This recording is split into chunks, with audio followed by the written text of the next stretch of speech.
Mga S-friend, tingnan nyo to. Yan. Isa lamang po ito mga S-friend sa mga naitayong bahay, o kung tawagin nga nila dito, mansyon ang sabi nila dito. Isa po ito sa mga, alam mo yung mga property talaga na naitayo, yun nga lang ay hindi pa natitirhan. Ayon po doon sa nakausap nating Ali kanina na napadaan lamang dito.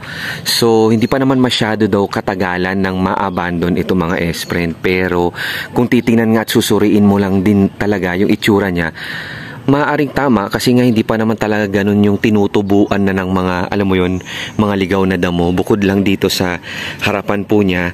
And in fact, ayan, masasabi mo talaga meron ding caretaker itong may-ari ng property na ito na talagang pinapasilip niya siguro from time to time.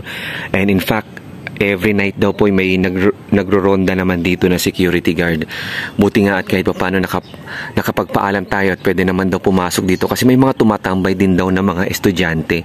But anyway, kung titingnan natin talaga mula doon sa istruktura, alam mo yung parang mga typical na mga disenyo na mga ninanais ng mga Amerikanong nagpapatayo ng bahay dito.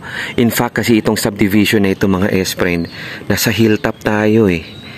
So talagang iti-take advantage nila yung pagpapatayo din ng halos ilan ba to? 6 kasama yung rooftop, no? 1, 2, 3, 4, 5 lang. 5 palapag. Kasama na yung rooftop niya.